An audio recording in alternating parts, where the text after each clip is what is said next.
Hello everyone, welcome to MMR Commerce Academy YouTube channel. నేను మీ doctor మల్లా Reddy, assistant professor of commerce. మీరు చూస్తున్నారు MMR commerce academy YouTube channel. ఈరోజు వీడియోలో నేను CPGET ఎంకామ్ ఎంట్రన్స్ టెస్ట్కి సంబంధించిన సిలబస్లోని ఫైనాన్షియల్ అకౌంటింగ్ నుంచి 100 మోస్ట్ ఇంపార్టెంట్ ప్రాక్టీస్ బిట్స్ గురించి ఇందులో నేను డిస్కస్ చేస్తున్నాను. సో ఈ 100 మోస్ట్ ఇంపార్టెంట్ ప్రాక్టీస్ బిట్స్ నుండి తప్పకుండా చాలా క్వశ్చన్స్ వరకు మీకు కవర్ అవుతాయి. సో ఈ ఫైనాన్షియల్ అకౌంటింగ్ అనేది not only for MCom entrance, so it is useful for all competitive examinations. అంటే ఈ బిట్స్ అనేటివి కేవలం ఎంకామ్ ఎంట్రన్స్కే కాకుండా ఇవి కామర్స్ జూనియర్ లెక్చరర్స్ కానీ, డిగ్రీ కాలేజ్ లెక్చరర్స్ కానీ, commerce NET, SET and junior accounts officer సంబంధించిన ఎగ్జామ్స్ కూడా ఈ 100 మోస్ట్ ఇంపార్టెంట్ బిట్స్ మీకు యూజ్ అవుతుంటాయి. సో దయచేసి స్కిప్ చేయకుండా చివరి వరకు చూడండి. ఇప్పుడే నా ఛానల్ చూస్తున్న వారైతే దయచేసి సబ్స్క్రైబ్ చేసుకోండి, పక్కనున్న బెల్ ఐకాన్ కూడా ప్రెస్ చేయండి. సో మీకు నేను చేయబోయే వీడియోలు నోటిఫికేషన్ ద్వారా రావడం జరుగుతుంటాయి. So now let's get in to the topic. So ఈ వీడియోలో మనం ఫైనాన్షియల్ అకౌంటింగ్ సంబంధించిన సిలబస్ నుండి ఒక 10 మార్క్స్ ఇవ్వడం జరుగుతుంది. అంటే 10 బిట్స్ ఇస్తారు ఎంకామ్ ఎంట్రన్స్ టెస్ట్లో. ఈ 10 బిట్స్కి 10 మార్క్స్ నిర్దేశించడం జరిగింది. మరి ఫైనాన్షియల్ అకౌంటింగ్లో ఇచ్చిన స్పెసిఫిక్ టాపిక్స్ ఏంటంటే introduction to accounting including accounting concepts and conventions, accounting process, journalizing, posting to ledger accounts, subsidiary books including cash book, bank reconciliation statement, preparation of trial balance, final accounts, errors and rectification, consignment, joint ventures, depreciation and reserves, single entry and non-trading concerns, partnership accounts and company accounts. So ఇవి మనకు ముఖ్యంగా financial accounting నుంచి ఇచ్చినటువంటి specific topics for MCom entrance test. So ఈ topics మీకు other competitive exam కూడా చాలా ఉపయోగపడతాయి. ఈ టాపిక్స్ నుండి ప్రతి టాపిక్ నుండి నేను మోస్ట్ ఇంపార్టెంట్ అనుకునే బిట్స్ని మీకు మల్టిపుల్ చాయిస్ బిట్స్గా ఇక్కడ డిస్కస్ చేయడం జరిగింది. సో దయచేసి స్కిప్ చేయకుండా శ్రద్ధగా చూడండి, వినండి. ఇక coming to first question. So who is the father of accounting? I think everybody knows about the father of accounting. ఇక మీరు ఈజీగా ఇది గుర్తుపడతారు. So option A Frater Luca Pacioli, option B James Peel, option C Harold Castle, option D Edward Jones. మీ అందరికీ తెలుసు Frater Luca Pacioli is the father of accounting. The option A is the correct answer. Coming to second question. The scope of the book keeping includes the first point recording, second classifying, third one summarizing, fourth one interpretation. So bookkeeping is the part of the accounting. It has a narrow scope whereas accounting has a wider scope. మరి ఇక్కడ ఇచ్చినటువంటి వాటిలో ఏది book కీపింగ్లో cover చేయబడతాయి అంటే ఇక్కడ options ఇచ్చారు మనకు. A 1 only, that is recording. B 1 and 2 అంటే రికార్డింగ్ క్లాసిఫైయింగ్. సి 1, 2, 3 అంటే సమ్మరైజింగ్ వరకు. Fourth one all. సో ఇక్కడ బుక్ కీపింగ్ అనేది ఫస్ట్ 3ని కవర్ చేస్తుంది. అంటే it will record, it will classify and it will summarize. అంటే balancing of the ledger accounts వరకు కూడా ఈ బుక్ కీపింగ్ని మనం కంటిన్యూ చేయడం జరుగుతుంది. కాబట్టి బుక్ కీపింగ్లో ఫస్ట్ 3 అంటే option C is the correct answer. That is 1 recording, 2 classifying, 3 summarising. Coming to next question. Who of the following is not internal users of the accounting information? So who is not internal users of the accounting information? So there are internal users and external users for accounting information. They will use this accounting information for taking a proper decision about the company. Let us look at the options. Option A owners, B managers, C creditors, D employees. So ఇక్కడ ఇచ్చిన వాటిలలో external users ఎవరంటే క్రెడిటార్స్ని మనం external యూజర్గా consider చేస్తాం. కాబట్టి owners, managers, employees are considered as internal users of the accounting information. So therefore correct answer is C, that is creditors. Coming to question 4. Which of the following accounting basis is adopted by the non profit organisation and professionals? So options are A mercantile and accrual basis, B cash basis, C mixed basis, D all. So normally non-profit organizations or non-trading concerns or professionals like CA and advocates and doctors will adopt only cash basis. The cash basis system is adopted by these organizations. Therefore the right answer is B, that is cash basis. And coming to next question, that is the accounts prepared under single entry system are. So what kind of accounts are prepared under single entry system? First point is personal accounts, second point is cash book, third point is real accounts, fourth point is nominal accounts. So వీటి నుండి వేటిని మాత్రమే single entry సిస్టంలో తయారు చేయడం జరుగుతుంది. ఇక options వచ్చేసి option A 1 and 2 means personal accounts cash book, option B 1, 2, 3 అంటే personal accounts cash book and real accounts, option C 1, 3, 4 means personal accounts real accounts and nominal accounts, option D all of the above. So the correct option is under single entry system only two kinds of accounts are prepared. One is personal accounts, the other one is cash book. Therefore the correct answer is option A. That is A, that is 1 and 2. So A is the correct option. Then next important question is which of the following accounting equation is correct? So normally accounting equation is assets is equal to capital plus liabilities. This is the correct equation. So now let us look at the options given here. Option A, assets is equal to capital minus liabilities. B, option B is assets is equal to capital plus liabilities. Option C, assets plus liabilities is equal to capital. Option D, capital is equal to assets plus capital. So the right option is option B, that is assets is equal to capital plus liabilities. That means all the debit balances are equal to all the credit balances. So therefore according to this principle, dual aspect principle or concept, so assets is equal to capital plus liabilities is the correct option.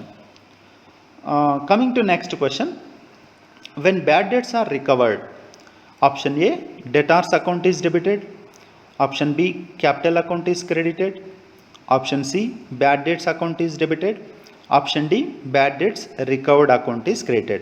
So most people confuse that debtor account debit చేస్తారని bad debts account debit చేస్తారు అనుకుంటారు. But the correct option is option D. Whenever bad debts are recovered, then cash account is debited and bad debts recovered account is created. The correct option is D. That is bad debts recovered account is credited whenever bad debts are recovered.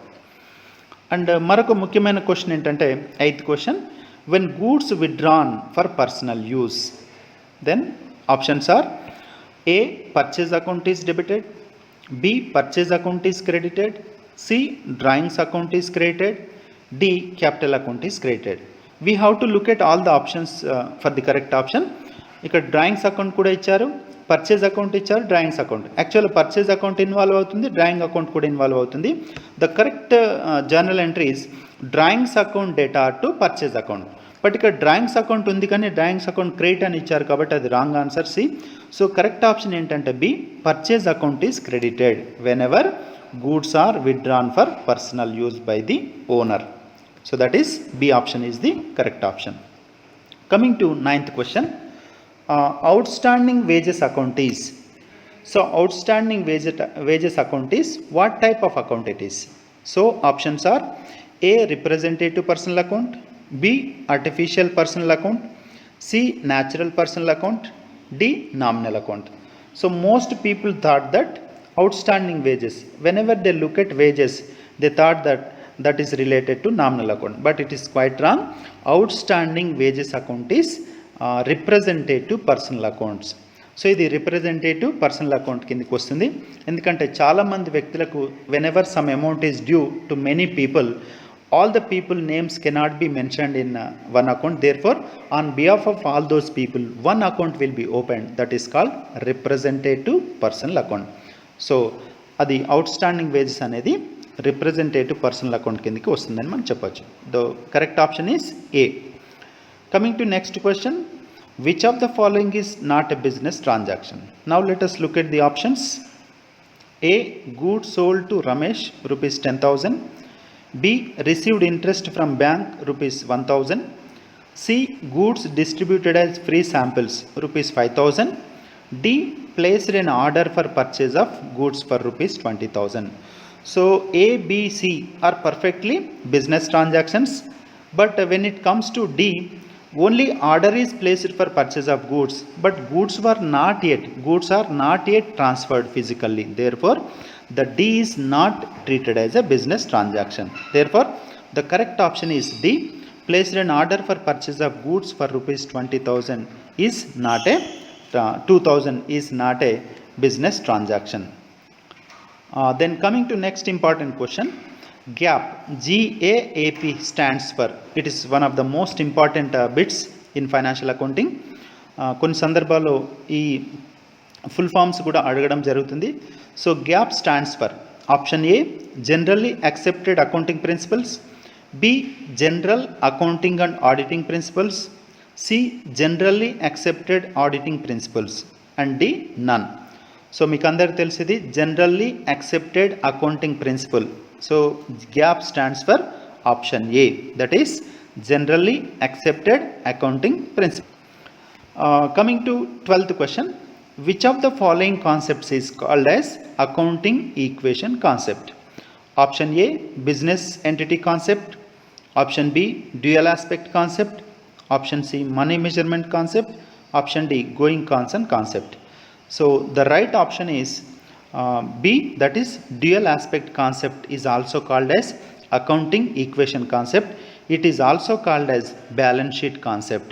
So according to dual aspect concept, every transaction is divided into two aspects. One is debit aspect, the other one is credit aspect. So based on dual aspect concept, the accounting equation is emerged. So therefore the dual aspect concept is known as accounting equation concept. Coming to next question, contingent liability is shown in the balance sheet according to which convention? So options are option A convention of consistency, option B convention of full disclosure, option C convention of materiality, option D convention of conservatism. So contingent liability is shown in the balance sheet according to which concept? According to full disclosure, the contingent liability is shown in the balance sheet. The right option is convention of full disclosure. So ఈ full disclosure ప్రకారం పూర్తిగా వెల్లడిచే సంప్రదాయం అంటారు దీన్ని. So ప్రతి significant information మనం balance షీట్లో వెల్లడి చేయాలి అనేది ఇది సంప్రదాయం. సో కన్వెన్షన్, కాబట్టి convention of full disclosure is the correct option. Coming to 14th question, land and buildings rupees 1,50,000, furniture rupees 2,50,000, cash rupees 1,50,000, creditors 90,000, bills payable 35,000, then capital is. So here we have to use accounting equation concept here to find out the capital. So what is the accounting equation? Accounting equation says that assets is equal to capital plus liabilities. We want capital, then capital is equal to assets minus liabilities. So according to this, according to this formula, we can find out the amount of capital. So now look at the information. Land and buildings anedi asset, furniture anedi asset, cash anedi kuda asset. So add all the assets, that is 1,50,000 plus 2,50,000, that is 4 lakhs plus 1,50,000. So total amount is 5,50,000 is the total amount of assets. Total assets is equal to 5,50,000 minus liabilities. There are two liabilities. One is creditors 90,000 plus bills payable 35,000 is equal to 1,25,000. Total liabilities amount is 1,25,000. Now assets minus liabilities is equal to capital. So our formula is capital is equal to assets minus liabilities. 5,50,000 minus 1,25,000. The right answer is 4,25,000 is the capital amount value. So that is capital amount is 4,25,000. Now look at the right answer. So that is 4,25,000 is the correct option. So here what is the formula? Assets is equal to capital plus liabilities, and if we want to know the capital, capital is equal to assets minus liabilities. So that is the formula. ఈ formula ప్రకారం మీరు ఇటువంటి question అంటే amounts మార్చవచ్చు. ఈ accounting equation based questions అనేది చాలా competitive ఎగ్జామ్లో అంటే కామర్స్ రిలేటెడ్ కాంపిటేటివ్ ఎగ్జామ్లో వస్తున్నాయి. కాబట్టి దీన్ని జాగ్రత్త అబ్జర్వ్ చేయండి. దీనిపైన కంపల్సరీ క్వశ్చన్ రావడం జరుగుతుంది. Coming to next question, revenue is considered as being earned when options are A, production is done, B, cash is received, C, sale is effected, D, order is placed. When production is done, we cannot treat it as a revenue is considered as earned. When cash is received, is also not treated. When sale is effected, sale means whenever physically goods are transferred to the buyer or purchaser, then the transaction is considered as revenue is being earned. So అప్పుడు ఎప్పుడైతే గూడ్స్ని ఫిజికల్గా మనం transfer చేస్తామో కొనుగోలుదారునికి, అప్పుడే మనకు revenue earn అయినట్టుగా మనం consider చేస్తాం. అంటే క్యాష్ అనే తర్వాత కలెక్ట్ అయిన, even though cash is received later on, so that transaction is considered as revenue is recognized and earned. So కాబట్టి the correct option is C, that is sale is effected. ఎప్పుడైతే sale effect అవుతుందో, effect means ఫిజికల్గా goods అనేటివి కొనుగోలుదానికి transfer అవుతున్నాయో, బయర్కి transfer అవుతున్నాయో, అప్పుడు మాత్రమే అది సేల్గా మనం పరిగణిస్తాం. అప్పుడే రెవెన్యూ ఎర్న్ చేసినట్టుగా మనం కన్సిడర్ చేస్తాం. So option C is the correct option. And coming to next question, accounting of small calculator as an expense and not as an asset is because of dash convention. అంటే ఏ convention ప్రకారం ఒక small calculator కొన్నది దాన్ని ఖర్చుగా భావిస్తాం కానీ అసెట్గా పరిగణించలేము అని నేను అడుగుతున్నాను. So options are A, materiality, B, consistency, C, disclosure, D, conservatism. So ఇక్కడ materiality says that only significant information must be placed in the financial statements and insignificant and unwanted information should not be shown in the financial statement, otherwise the financial statement will become very burden. Therefore significant information maatrame financial statements lo chupinchali. This is according to materiality. Therefore the correct option is A, that is materiality. Materiality prakaram only key and significant information మాత్రమే financial స్టేట్మెంట్స్లో మనం చూపిస్తాం.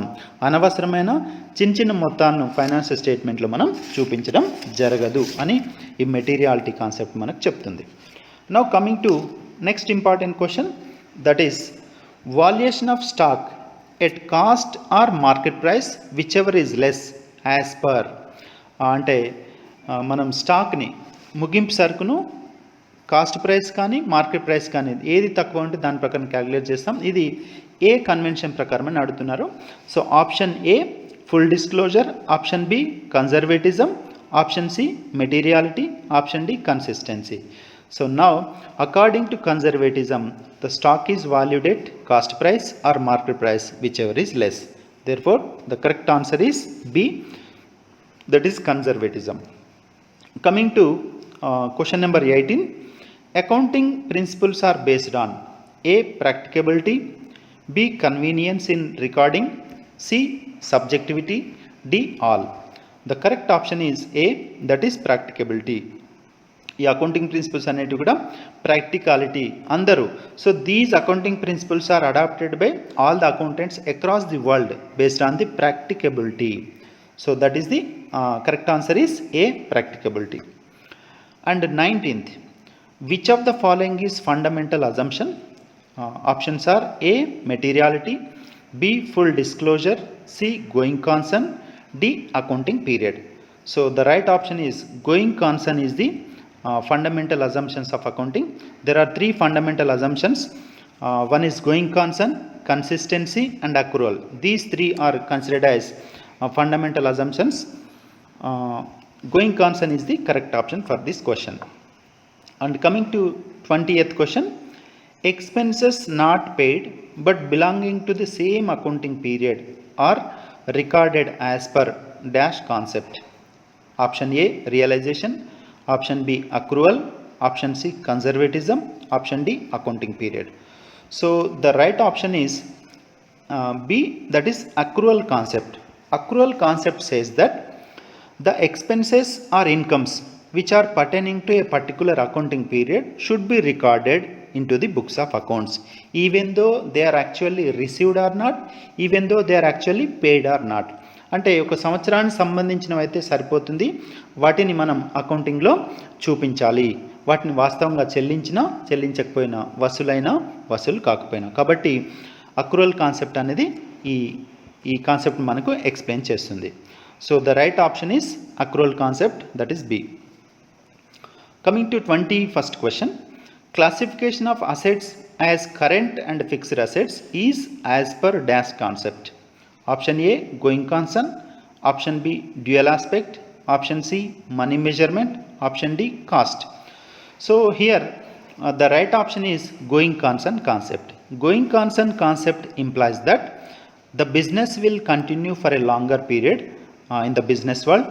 So therefore the fixed assets are classified into two categories according to their period, that is current assets which are related to 1 year period only, fixed asset that will continue for a longer period. Therefore going concern concept is the basis for classification of assets as current and fixed assets.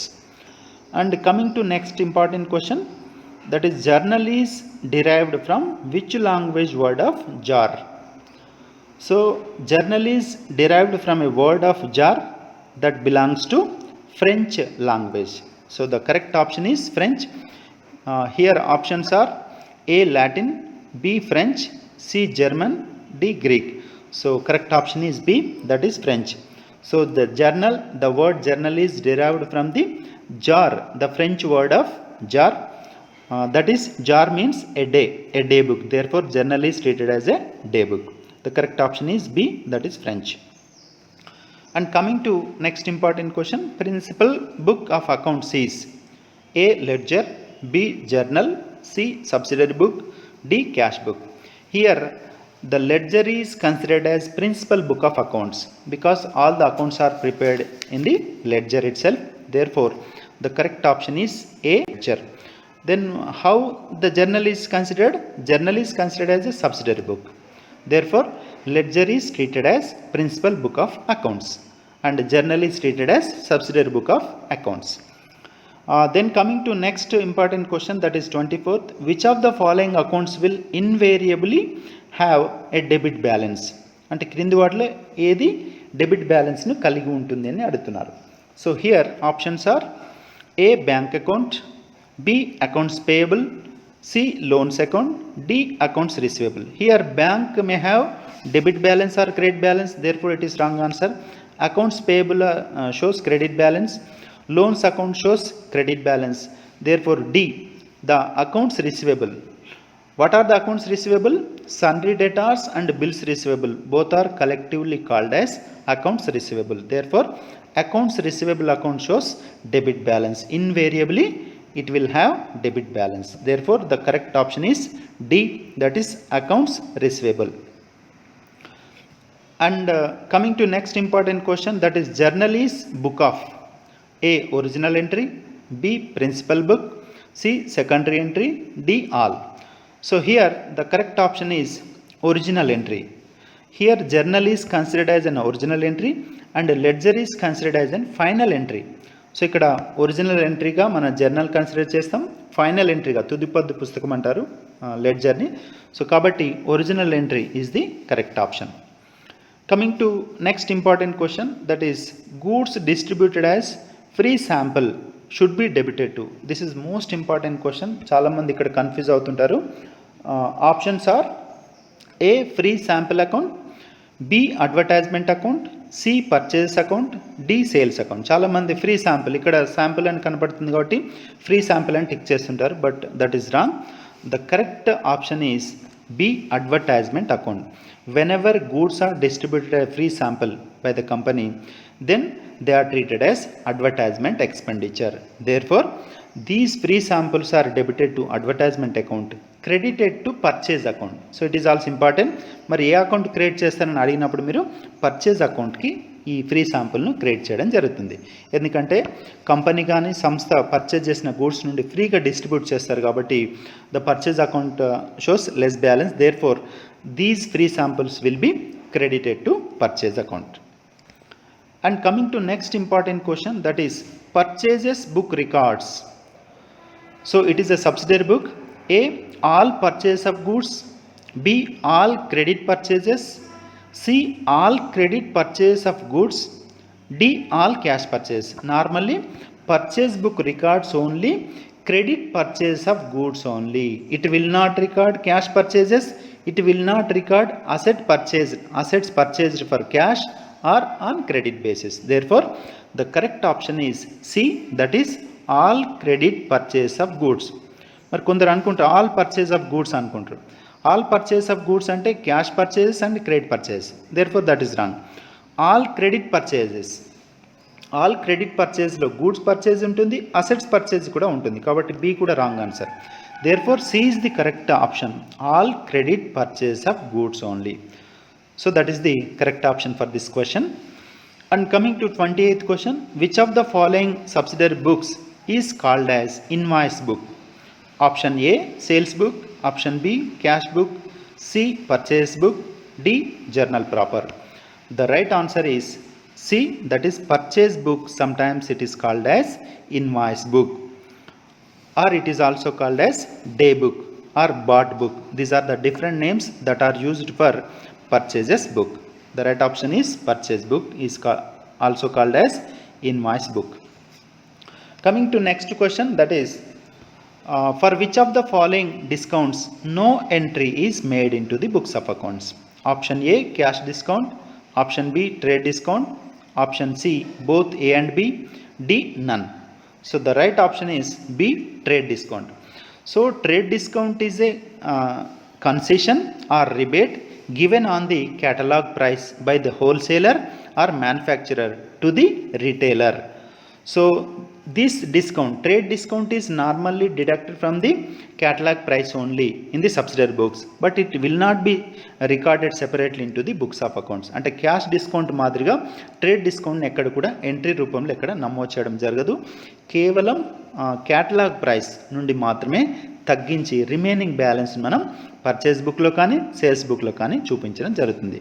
But trade డిస్కౌంట్ను ఎక్కడ బుక్స్లో ప్రత్యేకంగా record చేయడం జరగదు, entries రూపంలో record చేయడం జరగదు. Therefore option B is the correct option. 30th question, when goods are return to the supplier, the statement sent to him by the buyer is called as. Whenever goods are return by the purchaser to the seller, then one important statement is prepared, that is called as debit note. Therefore the correct option is debit note. So options are A, credit note, B, debit note, C, invoice, D, pro forma invoice. The correct answer is debit note. Debit note is a statement that is prepared by the buyer while sending the goods back to the seller. Then he will forward this debit note. That is the statement. So therefore debit note is the correct answer for this question. And coming to next one, which of the following subsidiary books plays a dual role as primary entry book and final entry book? అంటే ఈ క్రింది వాటిలో ఏది రెండు రోల్స్ని play చేస్తుంది అంటే జర్నల్గా లెడ్జర్గా ప్లే చేస్తుందంటే options are A, journal proper, B, sales book, C, cash book, D, purchase book. Cash book is the correct answer. Why? ఇక్కడ క్యాష్ బుక్ను మనం జర్నల్గా కన్సిడర్ చేస్తాం. ఈ క్యాష్ బుక్ను సబ్సిడరీ బుక్స్లో ప్రిపేర్ చేసే క్యాష్ బుక్ను లెడ్జర్ అకౌంట్ కూడా కన్సిడర్ చేస్తాం. కాబట్టి cash book plays a dual role as a primary entry book and final entry book. So ఇది రెండు రకాలుగా ప్లే చేయడం జరుగుతుంది. కాబట్టి correct answer is C, that is cash book. Coming to 32nd question, contra entry is not recorded when A, cash deposited into bank, B, cheque withdrawn by the owner, C, cash withdrawn for office use, D, check received is deposited into bank. Normally contra entry is related to 3-column cash book. Whenever cash is deposited into bank or check is deposited into bank, a contra entry is recorded. Whenever cash is withdrawn from the bank also, the contra entry will be recorded in the 3-column cash book.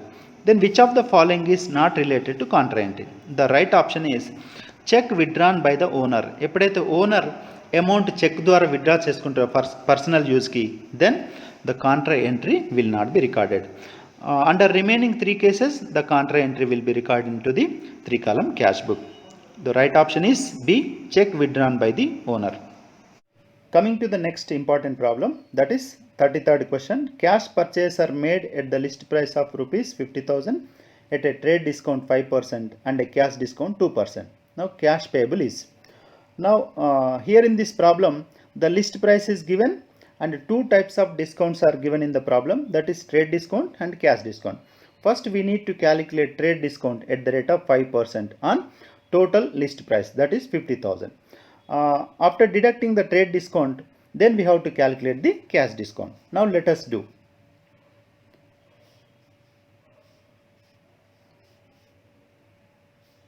Now let me calculate. Right. So 50,000 into 5% of trade discount, that is 50,000 into 5% is equal to 2,500. The total amount of goods is 50,000. Now deduct trade discount, that is 50,000 into 5%, that is 2,500 rupees. Then you will get the remaining amount, that is 47,500 rupees. So on 47,500 we need to calculate 2% of cash discount. Then 47,500 into 2%, then we will get 950 rupees as cash discount. Then after deducting 950 rupees from the net amount, that is, then we will get the 46,550 rupees. 46,550 rupees is the net amount. The cash to be payable is 46,550. So the C option is the correct option for this problem. Now let us verify it. So 46,550 rupees is the cash payable. So ఇక్కడ ఏం చేయాలి, list price పైన first trade discount calculate చేసి deduct చేయాలి. Then next on net amount we have to calculate 2% cash discount, then we have to deduct it. So అప్పుడు net amount ఎంత payment చేయాలని మనకు ఫైండ్ అవుట్ అవుతుంది. సో దాని ప్రకారం ఇటువంటి ప్రాబ్లమ్స్ కూడా రావడానికి అవకాశం ఉంది. Coming to the next important question, that is 34th question. A trader of electronics business purchased furniture for rupees 60,000 from Godrej company. It is recorded in. Actually, trader purchased furniture from Godrej company limited. It is a credit transaction in the subsidiary books where we need to record it. Normally it is recorded in the journal proper, not in the purchase book. So all the credit transactions or cash transactions related to purchase and sale of assets are recorded in journal proper. That is the 8th journal of subsidiary book. That is the 8th subsidiary book. So that is journal proper. Coming to the next important question, journal proper records. So journal proper is a subsidiary book, that is the last subsidiary book, that is 8th subsidiary book. So it records, the first point is opening entries, second one rectifying entries, third one transfer entries, fourth one adjustment entries, fifth one closing entries. The answer is A 1 and 2, B 1 2 5, C 1 2 3 5, D 1 2 3 4 5. So here journal proper records all the entries, that is opening entries, rectifying entries, transfer entries, adjustment entries and closing entries. All types of entries are recorded in journal proper. Therefore D is the correct answer. Coming to next question, written outwards book records. Returns outwards book record: A sales returns, B purchase return, C journal proper, D purchase book. So return outwards means whenever we purchase goods from the supplier, if they are defective, if they are not according to our invoice, then we will try to return those goods to the supplier. These returns are called as return outwards. So return outwards are related to purchase returns. Therefore the correct option is B, that is purchase returns. The next 37th question is balance of a petty cash book denotes. అంటే petty cash book లోని balance దేన్ని తెలియజేస్తుంది అంటే options are A an asset, B an expense, C a liability, D an income. So మనం petty cash బుక్లో ఉండే balance is related to cash balance, therefore cash is an asset, therefore the option A is the correct answer. So balance of petty cash book denotes an asset, that is the answer. Coming to next question, that is 38th question, return outwards book records. Already we discussed in the previous slide, therefore we move on. Then coming to 39th question, bank reconciliation statement is prepared to know: A causes for difference between cash book and passbook balances. B, the financial position of the business. C, profit or loss made by the business. D, all. So here generally the bank reconciliation statement is prepared to reconcile the balances between cash book and passbook. Here the main aim of BRS or bank reconciliation statement is to know the causes for difference between cash book and passbook balance. Therefore option A is the correct answer for this question. Right, option A. Coming to next question, bank reconciliation statement is prepared by, ఇది చాలా competitive ఎగ్జామ్లో అడగబడింది. So students ఇక్కడ confuse అవుతుంటారు, normal banker prepare చేస్తారని అనుకుంటారు, కానీ bank reconciliation statement is prepared by customer only. So banker prepare చేయడు, కాబట్టి the right answer is customer. Now let us look at, yes, B, customer is the correct option. And coming to 41st question, in case of bank overdraft, when bank overdraft is there, options are A, passbook shows credit balance, B, cash book shows debit balance, C, cash book shows credit balance, D, none. So ఇక్కడ passbook గురించి cash book గురించి ఇచ్చాడు కాబట్టి when bank overdraft is there, normally cash book shows credit balance, passbook shows debit balance. ఇక్కడ పాస్బుక్కి క్యాష్ బుక్కి inverse relation ఉంటుంది. ఇక్కడ క్యాష్ బుక్ క్రెడిట్ బ్యాలెన్స్ చూపిస్తే అక్కడ పాస్బుక్ డెబిట్ బ్యాలెన్స్ చూపిస్తుంది. ఇది ఓవర్ డ్రాఫ్ట్కి స్టేటస్. కాబట్టి ఇందులో మనం కరెక్ట్ ఆన్సర్ ఏంటంటే C answer is the correct, that is cash book shows credit balance. Whenever cash book shows credit balance and passbook shows debit balance, then that is treated as bank overdraft. The option C is the correct answer.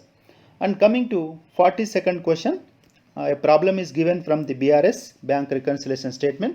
Now let us look at bank balance as per cash book rupees 15,000.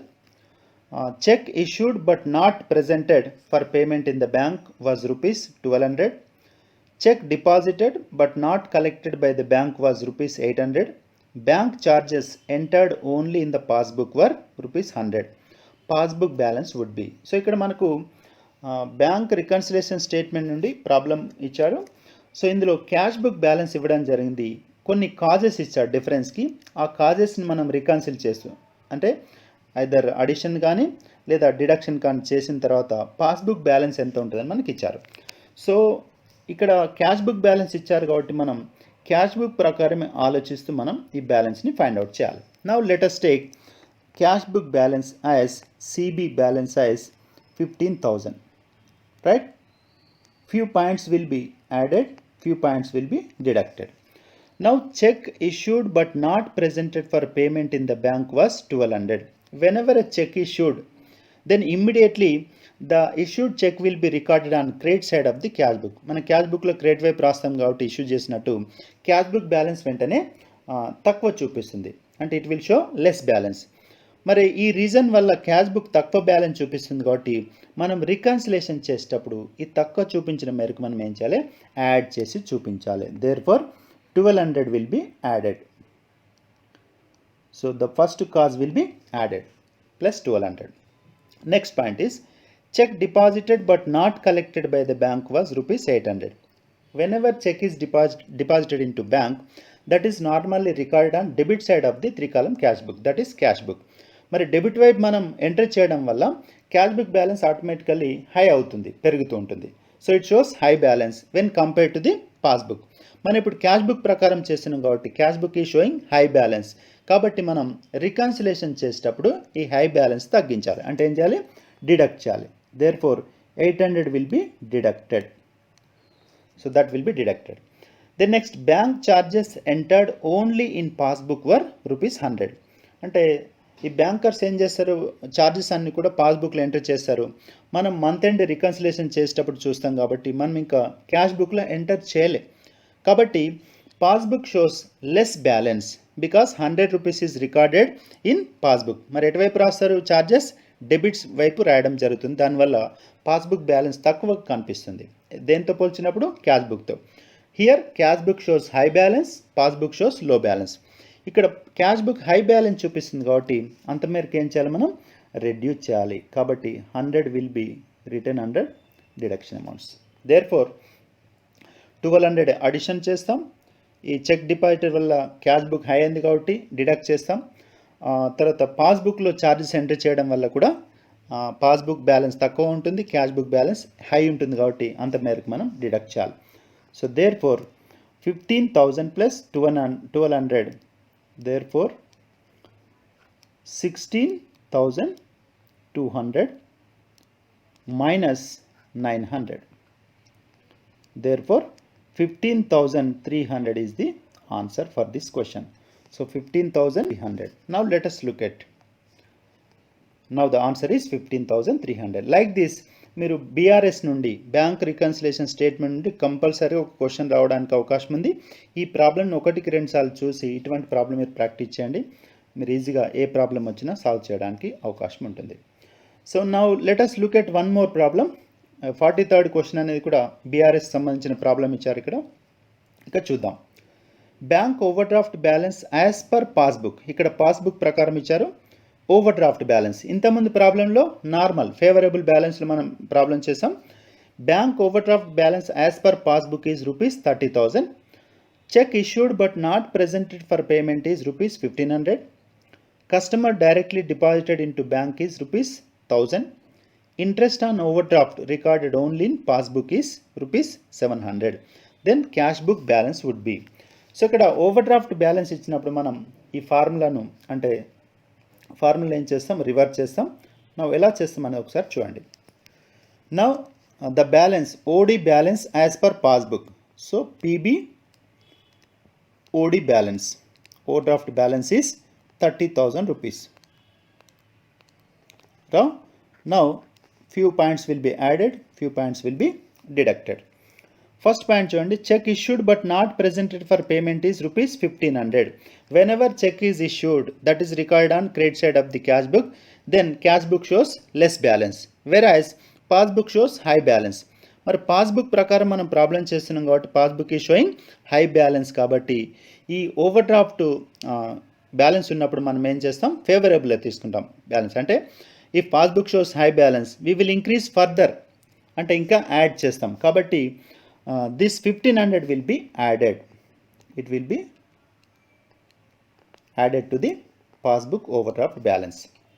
Then next, customer directly deposited into bank is rupees 1,000 rupees. Whenever customer deposits amount, certain amount into bank, then passbook shows certain high balance when compared to the cash book. So since passbook is showing high balance, this amount will be added to the overdraft balance, that is 1,000.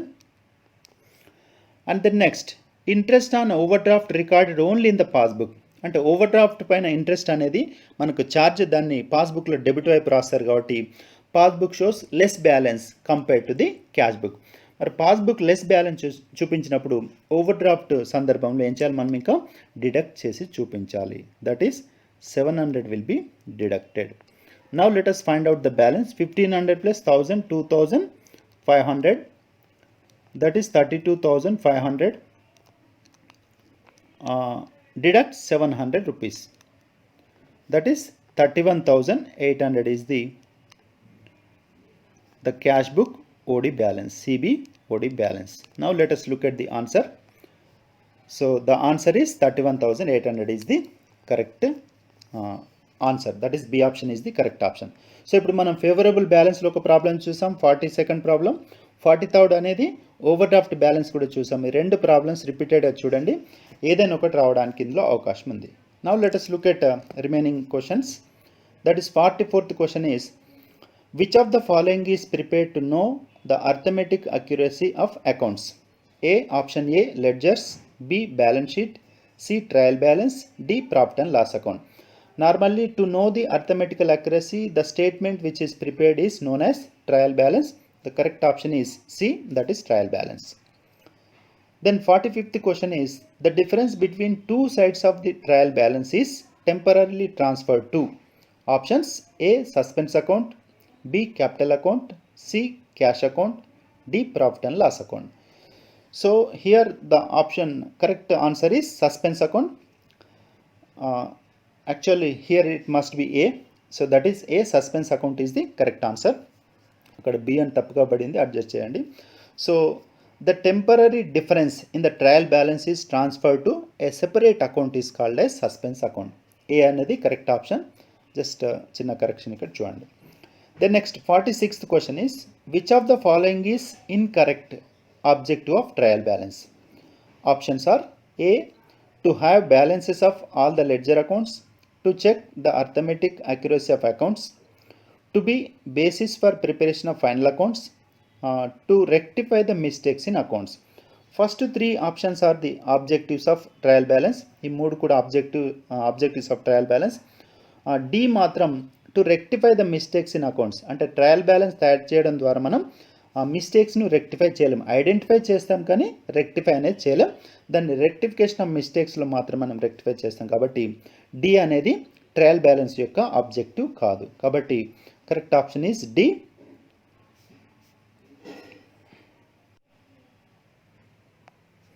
So here it should be D.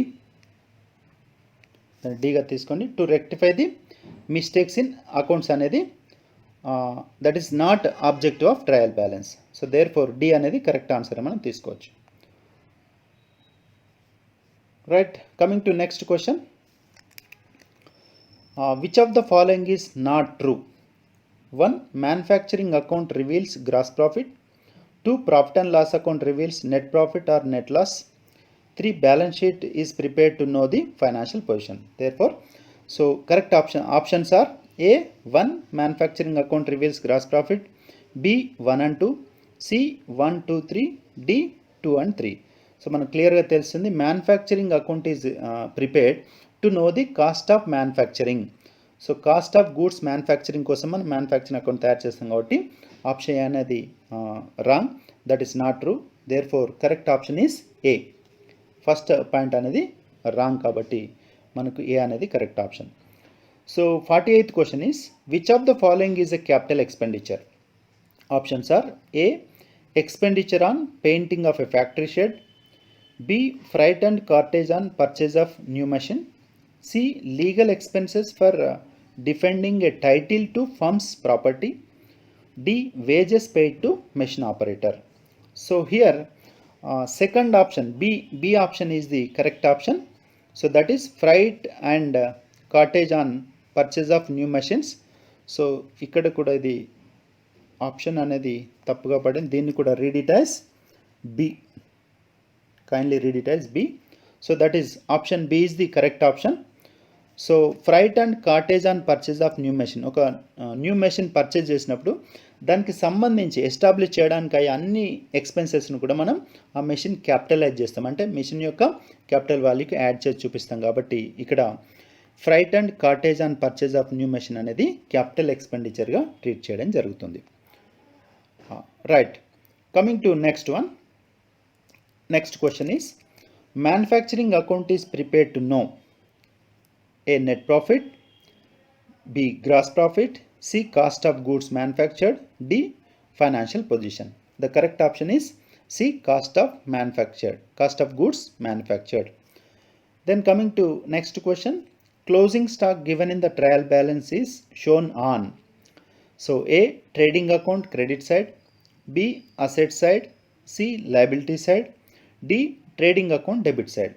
So whenever closing stock given in the trial balance, that is directly recorded on asset side of the balance sheet. నార్మల్గా ఈ closing stock అనేది అడ్జస్ట్మెంట్లు ఇవ్వబడుతుంది.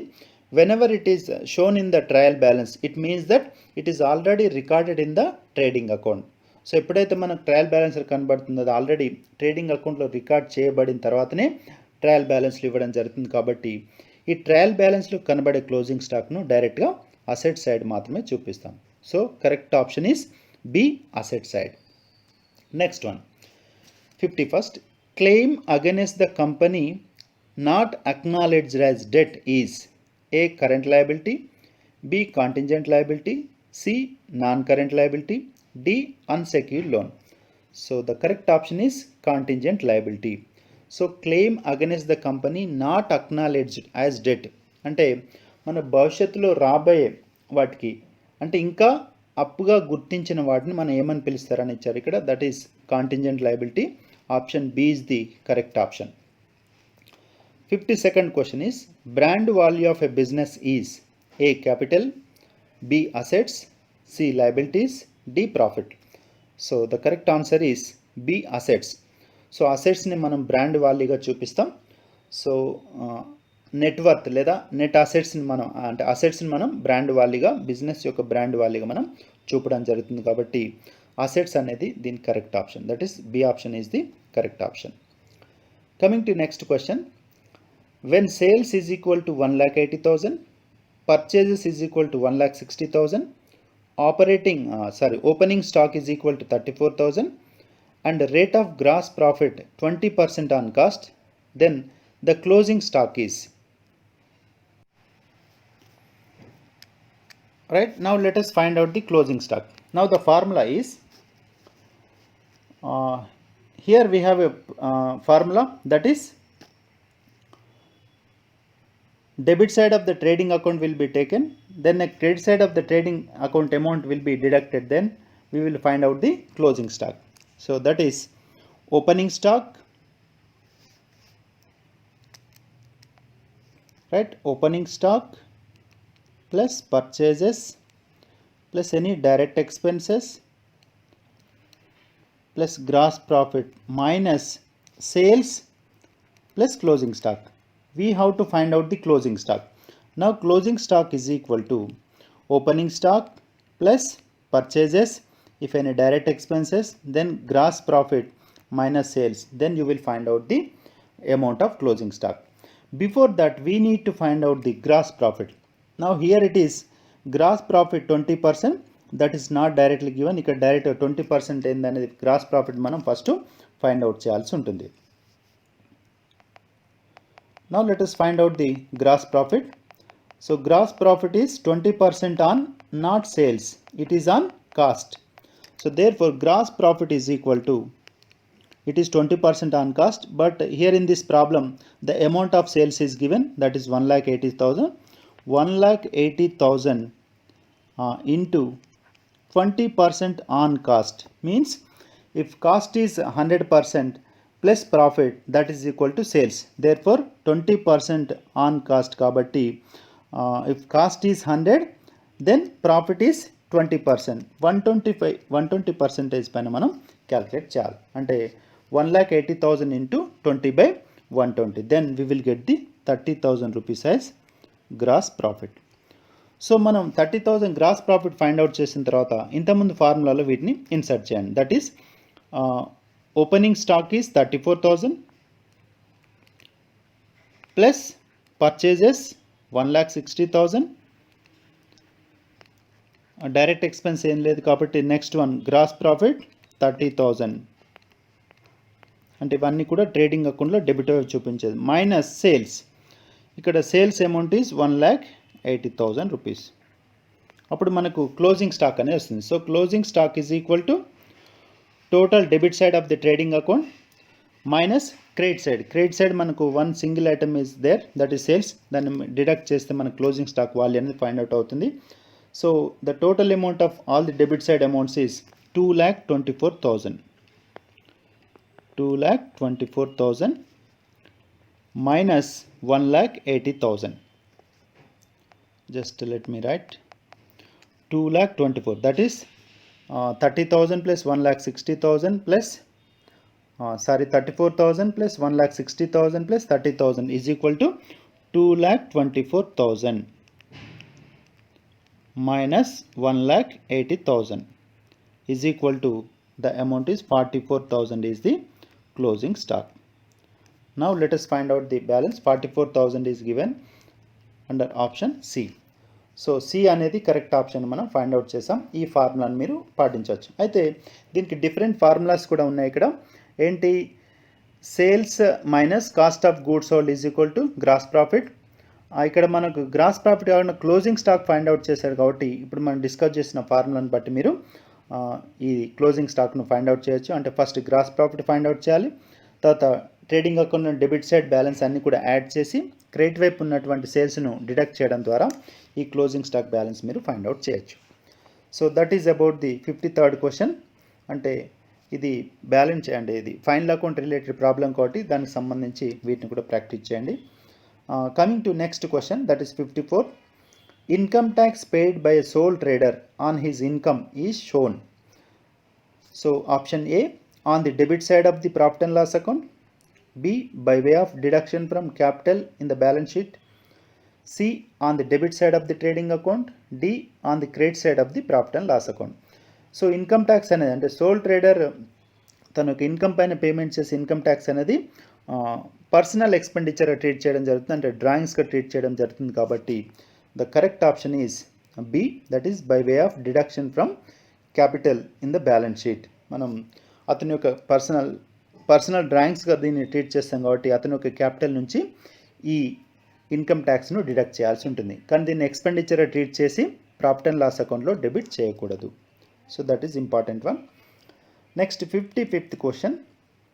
A manager is entitled to a commission at 5% on profits before charging such commission. Gross profit is rupees 98,000, while selling and office expenses other than commission is 14,000. Then manager's commission is. So ఇక్కడ manager commission సంబంధించి మనకు problem ఇవ్వడం జరిగింది. So manager commission సంబంధించి ఇచ్చినప్పుడు మనం formula ఉంది ఇక్కడ.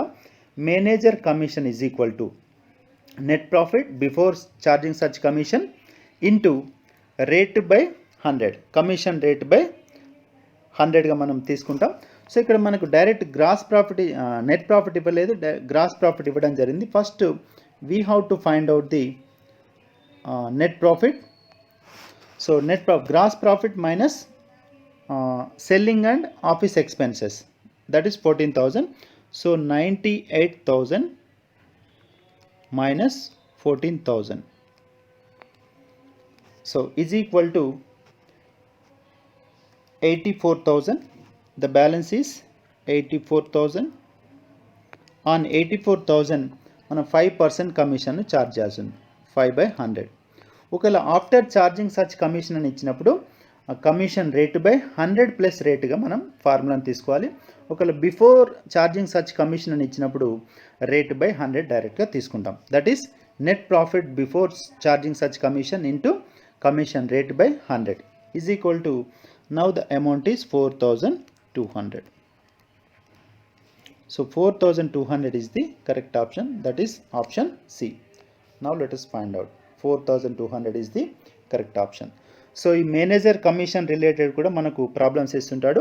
అది బిఫోర్ ఛార్జింగా ఆఫ్టర్ ఛార్జింగా అనేది జాగ్రత్తగా గమనించి ఈ ఫార్ములాను మనం ఉపయోగించి కమిషన్ మనం క్యాలిక్యులేట్ చేయొచ్చు. Then coming to next question 56. Prepaid expenses given in the trial balance are shown as. Normally prepaid expenses are considered as assets. Therefore these expenses will be shown on asset side of the balance sheet. So ఇక్కడ ఇచ్చిన options ఏంటి? A, an asset. B, a liability. C, miscellaneous expenses. D, capital. So the correct answer is A, an asset. Next question. If sales are rupees 5 lakh, cost of goods sold is 4,30,000 and operating expenses are 50,000, then gross profit is. So here we have a simple formula, that is gross profit is equal to sales minus cost of goods sold. That is the formula we can use. So gross profit GP is equal to sales minus cost of goods sold, CGS, cost of goods sold. మరి what about the operating expenses mean indirect expenses. మనం gross profit తర్వాత అంటే trading ఏది profit and loss అకౌంట్లో ఈ operating expense చూపిస్తాం. మనకి ఇక్కడ గ్రాస్ ప్రాఫిట్ అడుగుతున్నాడు కాబట్టి ఈ గ్రాస్ ప్రాఫిట్ ఫైండ్ అవుట్ చేయడానికి డైరెక్ట్ ఎక్స్పెన్సెస్ మాత్రమే కన్సిడర్ చేస్తాం. ఈ ఆపరేటింగ్ ఎక్స్పెన్స్ అనేటివి ఇండైరెక్ట్ కాబట్టి వాటిని కన్సిడర్ చేయనవసరం లేదు. Therefore sales 5 lakh rupees minus cost of goods sold is 4,30,000. Then the resulting figure is 70,000 is the gross profit. So therefore option B is the correct option. So that is 70,000 is the correct option. So formula is sales minus cost of goods sold is equal to gross profit. Then coming to the next question. At the end of the accounting year, total debtors are 1 lakh rupees adjustments, bad debts to be written off is 1000, provision for bad debts is 5%, and provision for discount on debtors is 2%. The amount of provision for discount on debtors will be. So ఇక్కడ provision for discount on debtors అనేది మనం calculate చేయమని అడుగుతున్నారు. So first మనం adjustment bad debts ఉన్నాయి, తర్వాత provision for bad debts ఉంది, provision for discount on debtors కూడా ఉన్నాయి. 3 అడ్జస్ట్మెంట్స్ ఉన్నాయి కాబట్టి ఇక్కడ మనం ఫస్ట్ బ్యాడ్ డెట్స్ని మనం డెటార్స్ నుండి డిడక్ట్ చేయాల్సి ఉంటుంది. సో నా let us calculate. So 1 lakh debtors. From debtors first we need to deduct bad debts. So the amount of bad debts is 1000. Then we will get the 99,000. So from 99,000 we need to calculate provision for bad debts, that is at the rate of 5%. So PBD, provision for bad debts at the rate of 5%, that is 99,000 into 5%. 99,000 into 5%, then that is equal to 4,950 rupees. 4,950. So from 99,000 we need to deduct 4,950, that is provision for bad debts. Then the balancing figure is 94,050 rupees. So 94,050 rupees. On 94,050 rupees we need to calculate 2% provision for discount on debtors. Then the resulting figure is 1,881 rupees. So ఇక్కడ మన question కూడా అదే, that the amount of provision for discount on debtors ఏంటి. First మనం total debtors నుండి first we will deduct bad debts, then next we will calculate provision for bad debts. Provision for bad debts is 4,950. దాన్ని deduct చేసిన తర్వాత వచ్చిన amount పైన అంటే 94,050 rupees పైన 2% ప్రకారం ఈ ప్రొవిజన్ ఫర్ డిస్కౌంట్ ఆన్ డెటార్స్ని క్యాలిక్యులేట్ చేస్తాం. అప్పుడు వచ్చిన ఆన్సరే 1,881 is the correct answer.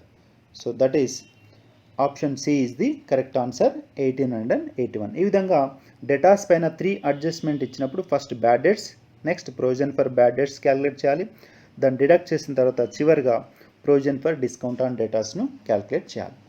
So that is the procedure. Coming to the next question, purchase of office furniture is debited to general expenditure account. Then it is, what kind of mistake it is? So the options are A, error of duplication, B, error of commission, C, error of principal, D, error of omission. The correct option is error of principal. Office furniture అనేది capital expenditure, but it is debited to revenue expenditure, that is general expenditure. కాబట్టి ఇది principle ఎర్రర్గా మనం treat చేస్తాం. So that is error of principle is the correct option. 60th question, debit side balance of suspense account is shown on. ఒకవేళ suspense అకౌంట్లో debit side balance ఉన్నట్లయితే దాన్ని ఎక్కడ చూపించాలి? So the options are A, asset side, B, liability side, C, debit side of profit and loss account, D, none. So ఇక్కడ suspense అకౌంట్లో కనుక debit side balance ఉంటే that will be treated as an asset. If it shows credit balance that will be treated as liability. కాబట్టి ఇక్కడ debit side balance మనం అసెట్గా treat చేస్తాం. Option A is the correct answer. Coming to 61st question, the statement sent by the consignee to the consignor periodically is called as. Options are A, proforma invoice, B, account sales, C, invoice, D, debit note. So here the correct option is B, that is account sales. So okay, statement, the statement sent by the consignee to the consignor periodically, such statement is called as account sales. So నిర్ణీత కాల వ్యవధిలో ఏం చేస్తాడు, కన్సైనర్కు ఒక statement పంపిస్తాడు, దాన్ని account సేల్స్గా పిలుస్తాం. Then 62nd question is, which of the following is not true in case of consignment? Options are A, consignment account is a nominal account. Option B, consignee's account is a personal account. That is also correct. C, consignment stock account is a nominal account. It is wrong. Consignment stock is considered as an asset. Therefore, consignment stock account is a real account, but it is not nominal account. The D, none. So, kabatti correct option enti C అనేది consignment stock account is nominal account అనేది wrong. It is not true. ఇది incorrect answer కాబట్టి C అనేది మనకు ఇక్కడ option. Next question is sales made by the consignee are credited to which account. అంటే consignee చేసిన అమ్మకాలని ఎక్కడ ఏ అకౌంట్కి క్రెడిట్ చేస్తామని అడిగారు. A consignment account, B sales account, C consignee account, D goods sent on consignment. So the correct option is A consignment account. So whenever goods are sold by the consignee, that will be created to consignment account only.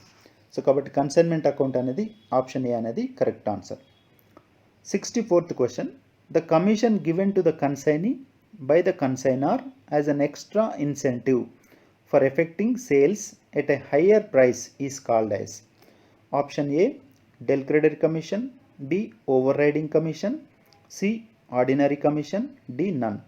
So here the correct answer is B, overriding commission is the correct option. Coming to next question, the invoice value of goods sent on consignment is 60,000. If the goods were invoiced at 20% profit on cost, the loading amount would be. So ఇక్కడ consignment పై గూడ్స్ని invoice price ప్రకారం పంపించాడు.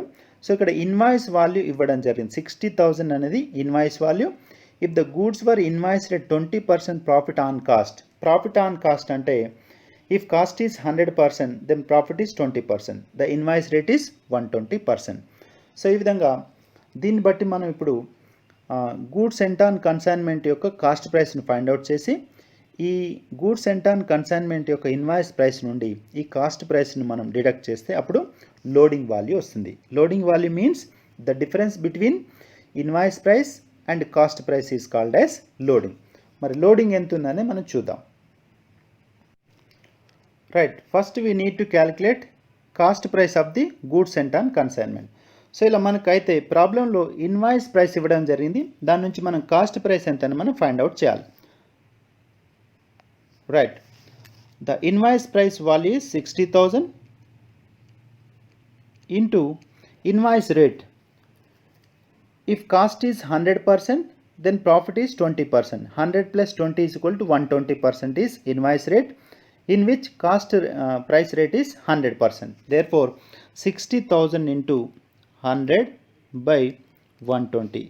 100 is the cost price rate, 120% is the invoice rate. Then we will get the amount of cost price is 50,000 rupees. Right, 50,000 is cost price of goods sent on consignment. Now we have to find out the loading amount. Loading is nothing but difference between invoice price minus cost price. ఇక్కడ invoice price అనేది 60,000 ఉంది. Now cost price ఇప్పుడు మనం find out చేసాం 50,000. Then the difference is 10,000 value is the difference. So therefore the loading value is option A, that is 10,000 అనేది మనకు correct ఆప్షన్గా తెలుసుకోవచ్చు. Right, the correct answer is rupees 10,000. that is option A is the correct answer. The next one, which of the following expenses are not included for valuation of consignment stock? First point packing, second freight, third one advertisement, fourth one octroi, fifth one godown rent. So ఇక్కడ మనం value of consignment స్టాక్ను calculate చేసేటప్పుడు there are 2 types of expenses, direct expenses and indirect expenses. Direct expenses మాత్రమే మనం stock value cost ప్రైస్కి add చేసి మనం ఈ కన్సైన్మెంట్ స్టాక్ వాల్యూను క్యాలిక్యులేట్ చేస్తాం. సో ఇక్కడ ఇచ్చిన డైరెక్ట్ ఎక్స్పెన్స్ ఏంటంటే packing is direct expenses, freight is direct expenses, advertisement మాత్రం indirect expense, octroi is direct expense, godown rent అనేది indirect expense. So what do mean by direct? whenever an expense is paid for one time, that is non-recurring or direct expense. Whenever expense is paid repeatedly, that is called recurring expenses and indirect expense. కాబట్టి indirect expenses మనం ఇక్కడ consider చేయం. కాబట్టి ఇందులో direct expenses ఏంటి అంటే the following expense are not included for valuation of consignment stock. So indirect expense మనం ఇక్కడ ఇంక్లూడ్ చేయం కాబట్టి ఆప్షన్స్ ఏంటంటే మనకు indirect expenses advertisement and octroi both godown అనేది మనకి ఇండైరెక్ట్ ఎక్స్పెన్సెస్గా మనం ఐడెంటిఫై చేయొచ్చు. So these two expenses will not be added to the consignment stock value while calculating the valuation of consignment stock. కాబట్టి 3 and 5 are the correct answers. That is option C is the correct answer. That is 3 and 5. ఇక్కడ ఏ అని పడింది, దీన్ని Cగా మార్చండి.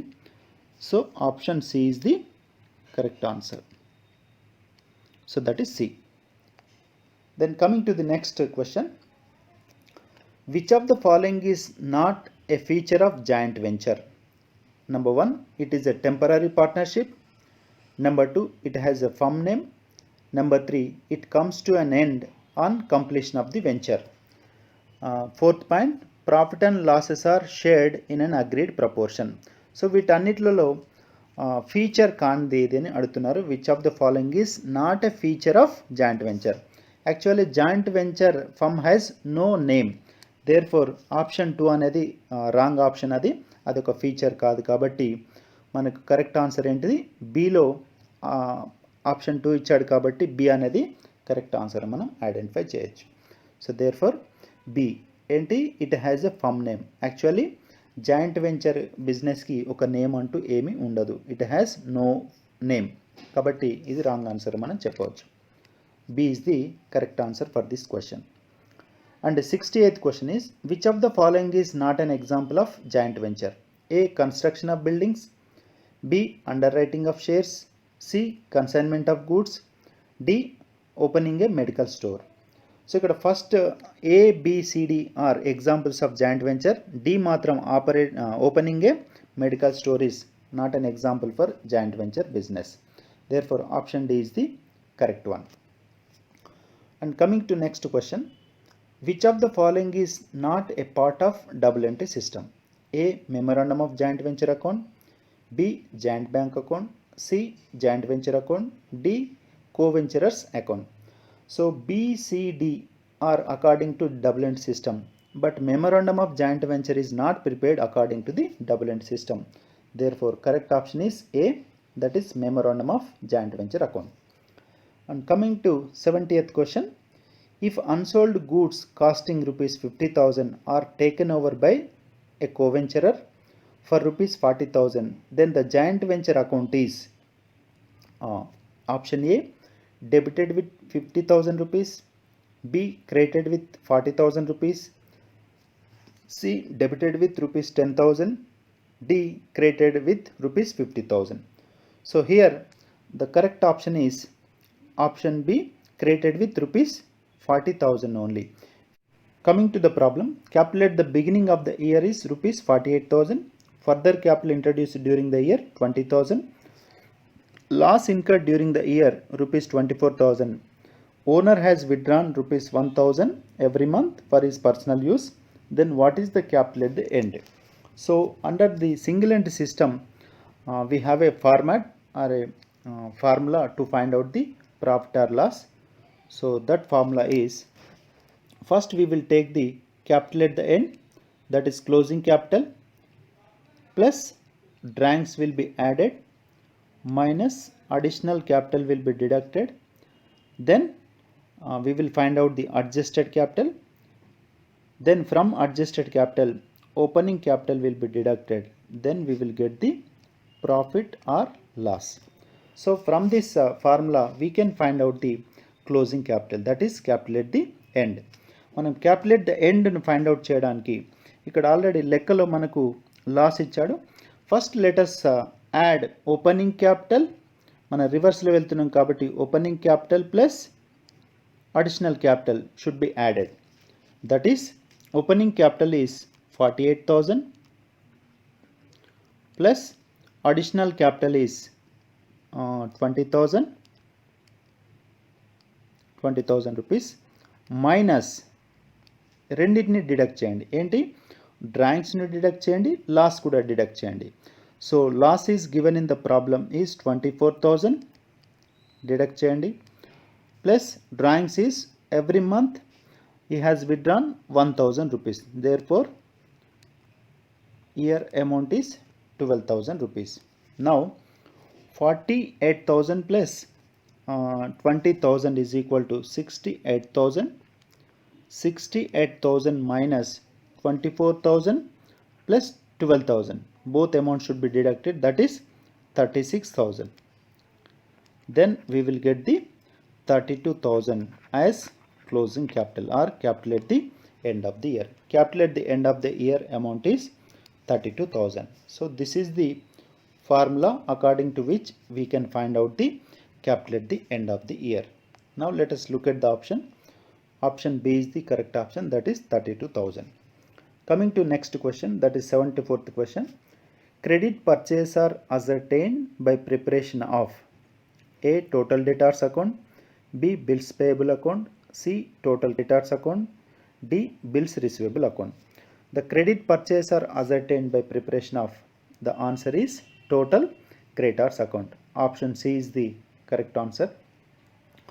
Coming to next question, depreciation is an account process of A. Valuation, B. Allocation, C. Apportionment, D. Appropriation. So the correct option is B is the allocation.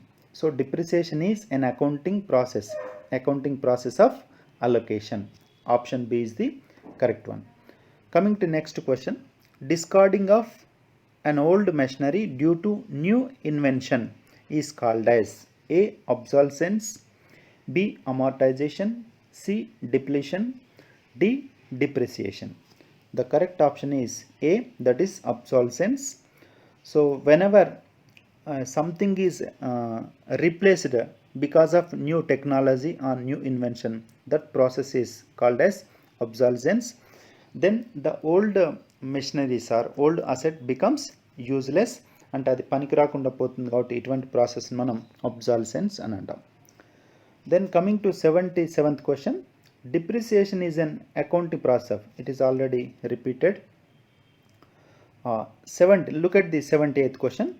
The cost allocation of intangible asset is known as A. Depletion, B. Amortization, C. Obsolescence, D. Depreciation. The correct option is B option, that is amortization. So the cost allocation or depreciation on intangible asset is known as amortization. Coming to next important question, under which of the following method the amount spent on purchase of asset is regarded as an investment which is assumed to earn interest on a certain rate? So options are A. Insurance policy method, B. Fixed installment method, C. Annuity method, D. Depletion method. The correct option is C. Annuity method. The next 80th question, diminishing balance method is suitable for A. Plant and machinery, B. Furniture, C. Patents, D. All. So normally diminishing balance method is suitable for plant and machinery. Therefore correct answer is A, that is plant and machinery. Coming to next question, which of the following is charged to profit and loss account?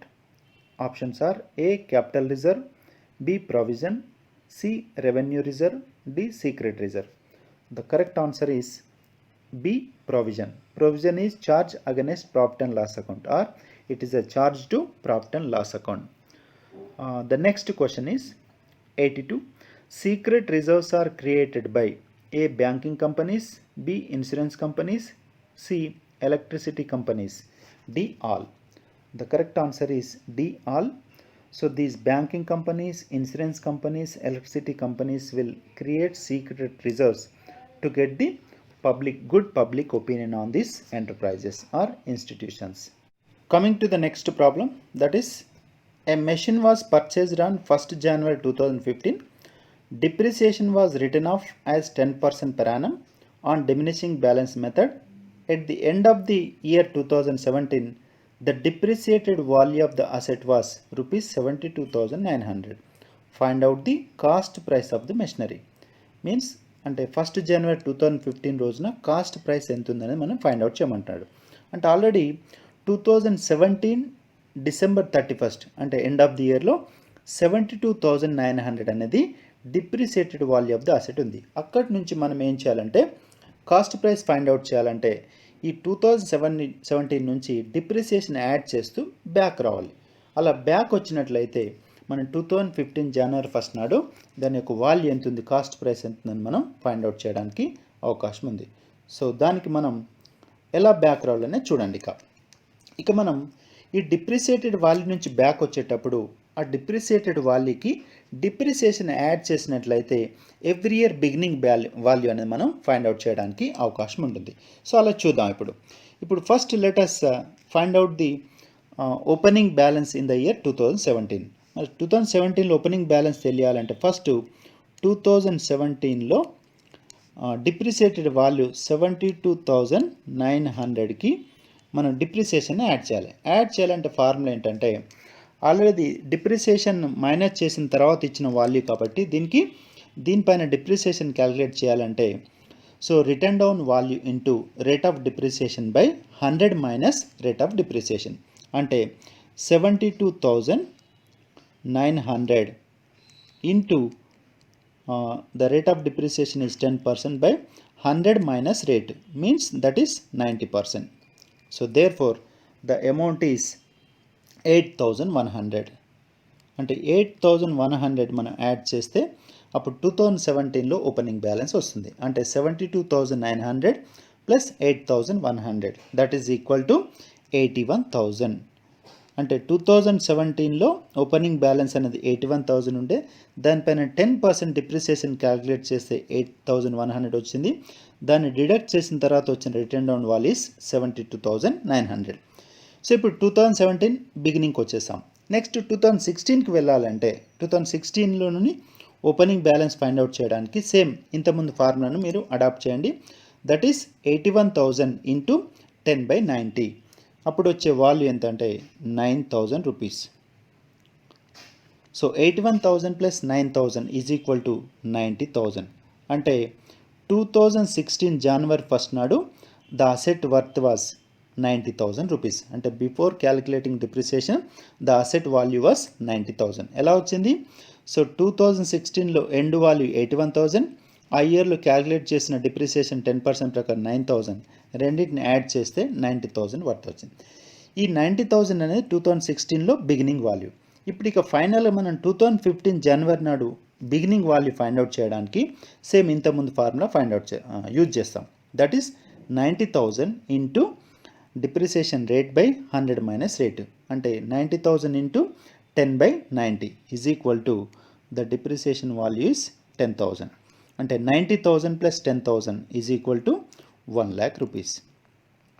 అంటే 2015 జనవరి 1 నాడు the cost price of the machine was 1,00,000 rupees. Therefore option B is the correct option. ఇప్పుడు మీరు 10% calculate చేసుకుంటూ మళ్ళీ as use వెళ్ళినట్లయితే మళ్ళీ same amount వచ్చేస్తుంది. 1,00,000 పైన 10% 10,000 డిడక్ట్ చేస్తే 90,000, 90,000 పైన 10% 9,000, 9,000 డిడక్ట్ చేస్తే 81,000, 81,000 పైన 10% 8,100. If you deduct the same then you will get 72,900. So మనం 72,900 నుంచి మనం డిప్రిసియేషన్ యాడ్ చేసుకుంటూ వస్తే ఈ cost price of the machine మనం ఫైండ్ అవుట్ చేయడం జరిగింది. The correct option is B. So that is the right answer. Option B is the cost price of the machine. So 1,00,000 rupees. ఇలా reverse method ద్వారా మనం ఈ beginning యొక్క cost ప్రైస్ను find out చేయవచ్చు. Coming to next question, that is 84th question. Which of the following is not a feature of a non trading concern? Options are A, these are voluntary associations, B, these collect donations and contributions from members and outsiders, C, the surplus is distributed among its members, D, these are governed by a group of elected persons. Now ఈ 4 features లో the wrong feature is the surplus is distributed among its members. Normally non trading concern అనేవి వాటి యొక్క సర్ప్లస్ను మెంబర్స్కి distribute చేయవు.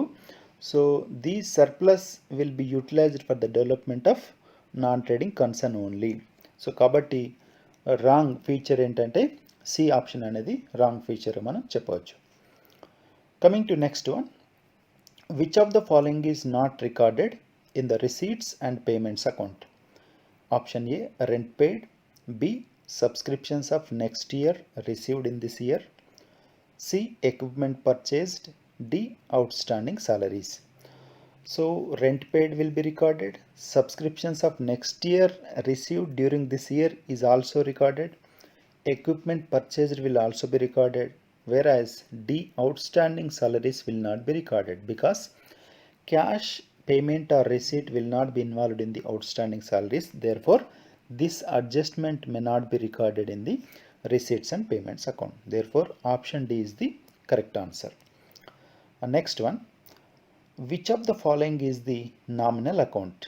Option A, receipts and payments account. B, income and expenditure account. C, balance sheet. D, none. So the correct answer would be income and expenditure account is treated as nominal account, whereas receipts and payment account is treated as a real account. Balance sheet is a statement, and D, that is none. Therefore, B is the correct option, correct answer. Coming to next important question is, that is 87th question. Subscriptions received in 2020 was 25,000. Subscriptions outstanding at the end of the year 2020 was rupees 2,500. Subscriptions received in advance at the end of the year 2020 was rupees 4,000. Subscriptions received in advance at the beginning of the year 2020 was 3,000. Then the subscriptions to be credited to the income and expenditure account is. Now we have to find out the amount to be credited to the income and expenditure account. Now let us look at. Now here what we need to do is, so here the subscriptions of the concerned year, అంటే ఏదైతే ఇయర్లో subscription receive చేసుకున్నామో దానికి 4 adjustments ఇవ్వడం జరుగుతుంది. ఏంటంటే subscriptions outstanding at the end of the year will be added, and beginning of the year will be deducted. And అడ్వాన్స్కి సంబంధించి, that is subscriptions received in advance at the end of the ఇయర్ని మనం deduct చేస్తాం. Subscriptions received in advance at the beginning of the ఇయర్ని మనం add చేస్తాం. Now let us find out the answer. Subscriptions received during the year 2020 was 25,000. Now let us write down here 25,000, add, and some amount will be deducted. Now subscriptions outstanding at the end of the year 2020 was 2,500. This will be added. So year ఎండింగ్లో outstanding ఉన్న ఇంకా మనకు రావాలి కాబట్టి వాటిని add చేస్తాం. Subscriptions received in advance at the end of the year, ఇది అడ్వాన్స్గా రిసీవ్ చేసుకున్నాం కాబట్టి this amount will be deducted. Then coming to next one, subscriptions received in advance at the beginning of the year 2020. So అదే advance receive చేసుకున్న subscriptions in the beginning of the year, that amount will be added. ఎందుకంటే ఈ ఇయర్కి సంబంధించి ముందే బిగినింగ్లోనే receive చేసుకున్నాం కాబట్టి that amount will be added. Then the total amount will be 30,500 rupees. So 25,000 plus 2,500 plus 3,000 is equal to 30,500. Out of 30,500, let us deduct 4,000 rupees. Then the 26,500 would be the answer. So that is subscriptions to be credited to the income and expenditure account is 26,500. That is option A is the correct answer. Now let us verify. So that is option A is rupees 26,500 అనేది correct answer. ఇక non trading concern నుండి ఈ subscription related compulsory ఒక problem వస్తుంది కాబట్టి దీన్ని కేర్ఫుల్గా observe చేయండి. Coming to the next question, that is 88th. Tournament fund of rupees 40,000 appears in the books. An amount of rupees 32,000 was spent on the annual tournament. The amount to be credited to income and expenditure account is. So here whenever a special fund is received by the non-trading concern, if there is any expenditure related to that special fund related expenditure, then the expenditure related to specific fund should be deducted from that fund only. ఈ ఎక్స్పెండిచర్ని మనం income and expenditure అకౌంట్లో చూపించకూడదు. కాబట్టి అంటే ఒక ప్రత్యేకమైన నిధిని సేకరించినప్పుడు దానికి సంబంధించిన ఖర్చులను ఆ స్పెషల్ ఫండ్ నుంచి, ప్రత్యేక నిధి నుంచి మాత్రమే డిడక్ట్ చేయాలి. ఎక్కడ? బ్యాలెన్స్ షీట్లో లయబిలిటీ సైడు ఆ స్పెషల్ ఫండ్ నుంచి మాత్రమే డిడక్ట్ చేయాలి, కానీ వాటిని నార్మల్ ఎక్స్పెండిచర్ లాగా ఇన్కమ్ అండ్ ఎక్స్పెండిచర్లో రాయకూడదు. కాబట్టి an amount of 32,000 was spent on the annual tournament. The amount to be credited to the income and expenditure account is option A 8,000, B rupees 0, option C 32,000, option D 40,000. Here the answer is 0. That is option B is the correct answer. ఎందుకంటే 40,000 tournament fund నుంచి, అంటే liability side tournament fund 40,000 minus 32,000 expenditure related to annual tournament. కానీ 32,000 expenditure అని దాన్ని income and expenditure అకౌంట్లో debit వైపు చూపకూడదు. So అది గమనించాల్సింది. Coming to the next question, that is 89th question.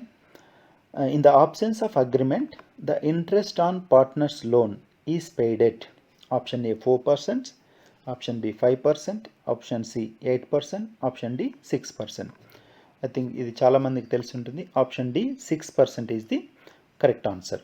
అంటే పార్ట్నర్స్ ఎవరైనా పార్ట్నర్షిప్ బిజినెస్కి లోన్ ఇచ్చినప్పుడు దానిపైన 6% ఇంట్రెస్ట్ కలెక్ట్ చేసే రైట్ వాళ్ళకి ఉంటుంది. కాబట్టి 6% ఇంట్రెస్ట్ అనేది వారి యొక్క లోన్ పైన మనం పేమెంట్ చేయొచ్చు. అంటే పార్ట్నర్షిప్ బిజినెస్ పేమెంట్ చేయాలి. ఇక next question, if a new partner brings the amount of good will in cash, it is transferred to old partners' capital accounts in.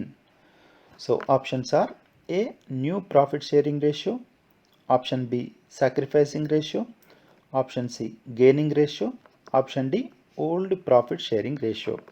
Now here the option B is the correct answer, that is sacrificing ratio.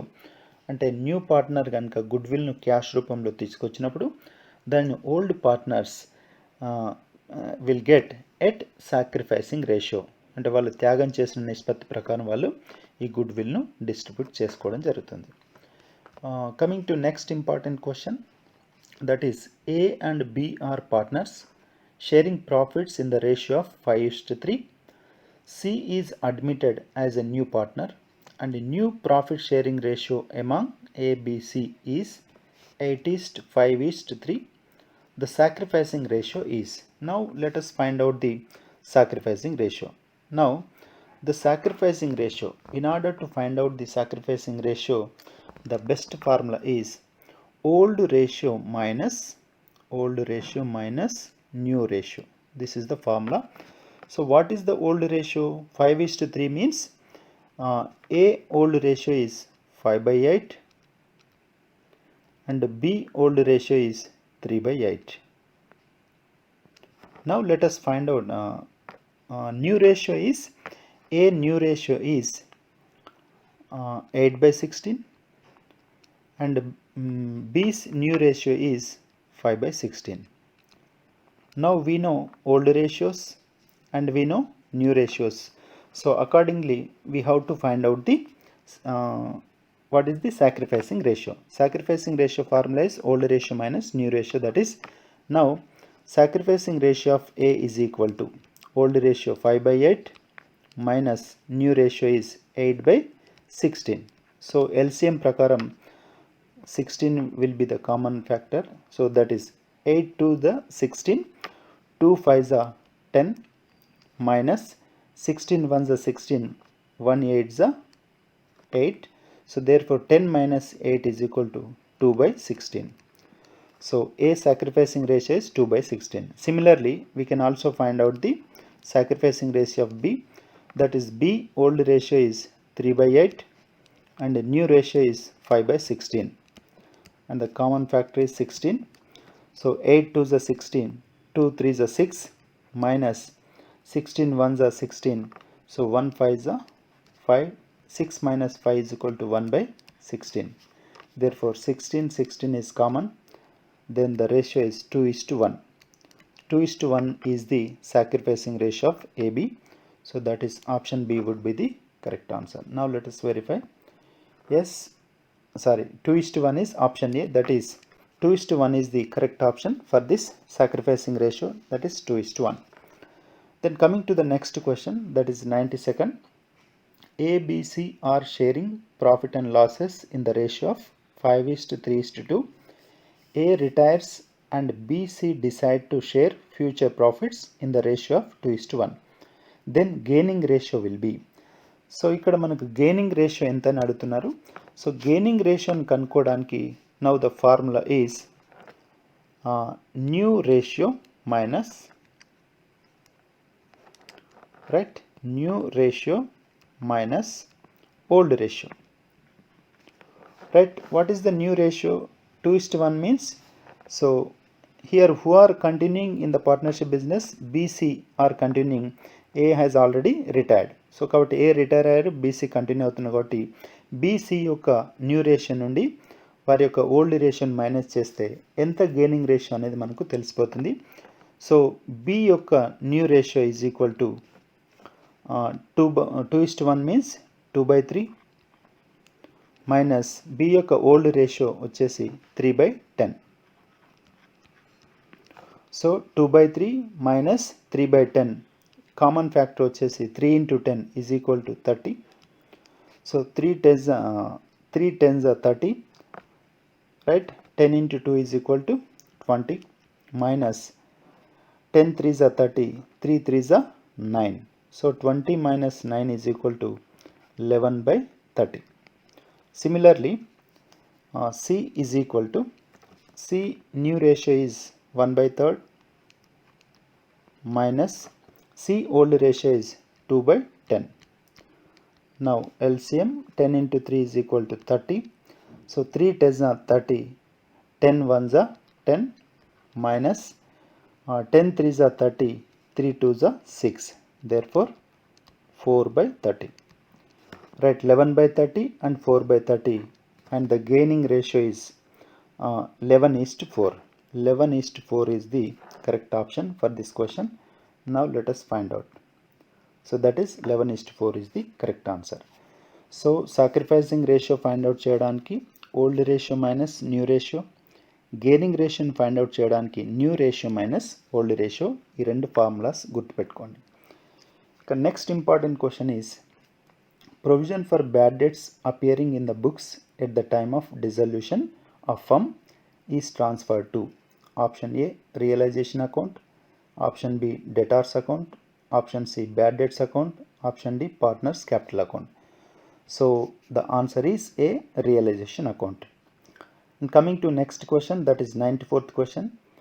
According to a decision in Garner versus Murray, loss arising due to insolvency of a partner is to be borne by solvent partners in.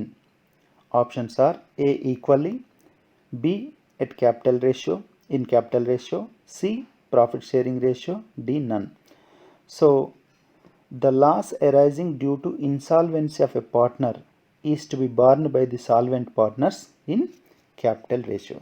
Therefore B is the correct option, that is capital ratio. Coming to next question, the public limited company should have a minimum paid up capital of.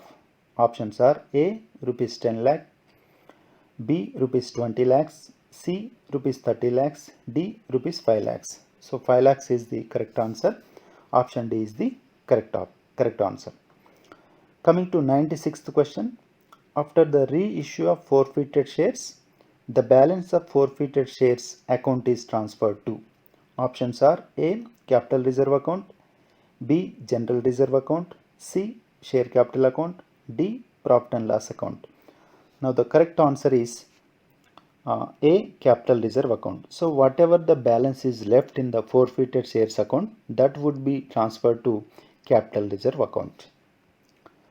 Coming to 97th question, the forfeited shares account is credited with, A total amount called up per share, and B amount that remain unpaid on calls, C amount already paid by the shareholder on the shares forfeited, D all. The correct answer is C, that is amount already paid by the shareholder on the shares forfeited. So whatever the amount are collected on shares, that would be credited to the shares forfeited account. Then coming to the next question, that is 98th question. According to section 53 of the Companies Act 2013, a company cannot issue shares at options A, premium, option B, discount, C, at par, D, none. So according to this section, the company cannot issue shares at a discount. Therefore, option B is the correct answer. Coming to 99th question, maximum number of members in private company as per Companies Act 2013. Option A 200, option B 50 members, option C 20, D unlimited. The correct answer would be option A 200. Earlier it was 50 members. Maximum number of members in private limited company was 50, but according to Companies Act 2013, the number has been increased from 50 to 200. Now the answer is A, that is 200. Coming to 100th question, which of the following is not true? Option A, according to table F, interest charged on calls in arrears is 10% per annum. Option B, according to table F, interest charged on calls in advance is 12% per annum. C, the underwriting commission on shares must not exceed 6.5% of the issue price of shares. Option D, the underwriting commission on debentures must not exceed 2.5% of the issue price. Here, the wrong answer, which is not true, is C. ఎందుకంటే the underwriting commission on shares must not exceed 5%, but ఇక్కడ రాంగ్గా 6.5% అని ఇచ్చారు కాబట్టి which is not true అన్నప్పుడు C answer, C option is the correct option for this. That is, the underwriting commission on shares must not exceed 6.5% of the issue price of shares. But actual answer is 5% మాత్రమే. కాబట్టి C అనేది ఈ క్వశ్చన్కి correct option. ఇక 101st question is, if an error is rectified by committing another error, then it is called as A, compensating error, B, error of commission, C, error of principal, D, error of omission. The correct answer would be compensating error. If any mistake is rectified by committing another mistake, then such mistake is called as compensating error. So that is option A is the compensating error correct answer. And coming to last question, that is 102nd question, if an amount is written on the wrong side of an account, then it is called A, error of principal, B, error of commission, C, error of omission, D, compensating error. The right answer would be error of commission. So ఈ విధంగా మనం 100 questions అంటే 102 questions మనం ఇప్పటివరకు discuss చేసాం. దాదాపు financial అకౌంటింగ్లో ఇచ్చినటువంటి ప్రతి టాపిక్ నుండి మోస్ట్ ఇంపార్టెంట్ అనే ప్రతి బిట్ని కూడా ఇక్కడ డిస్కస్ చేస్తూ మల్టిపుల్ చాయిస్ క్వశ్చన్ లాగా ఫ్రేమ్ చేస్తూ డిస్కస్ చేయడం జరిగింది. చాలా వరకు టాపిక్స్ నుండి ప్రాబ్లమ్స్ కూడా డిస్కస్ చేసాం. ఈ ప్రాబ్లమ్స్ని అర్థం చేసుకుంటే నెక్స్ట్ ఎటువంటి ప్రాబ్లం అడిగినప్పటికీ మీరు ఈజీగా ఆన్సర్ ఫైండ్ అవుట్ చేయడానికి అవకాశం ఉంటుంది. కాబట్టి ఈ వీడియో మీకు నచ్చిందని అనుకుంటున్నాను. సో ఈ వీడియో అనేది 100 బిట్స్ అనేటివి మీకు ఎంకామ్ ఎంట్రన్స్తో కాకుండా ఎంకామ్ ఎంట్రన్స్తో పాటు అదర్ ఎంట్రన్స్ కూడా ఇది అంటే మిగతా కాంపిటేటివ్ ఎగ్జామ్ కూడా ఈ బిట్స్ అన్నీ కూడా మీకు ఉపయోగపడతాయి. కాబట్టి వీడియోను జాగ్రత్తగా చూడండి. అవసరమైతే దీన్ని స్పీడ్ అంటే 1.5xలో పెట్టి కూడా మీరు త్వరగా చూడడానికి అవకాశం ఉంది. So kindly watch this video and thank you very much for watching this video. Please like this video, share it with others, and don't forget to subscribe to my channel. So kindly encourage me. So ముందు ఇంకా నేను different topics పైన ఇంకా వీడియోలు తయారు చేసి మీకు upload చేస్తాను. సో కాబట్టి kindly encourage me. Thank you one and all for watching this wonderful video. So thank you.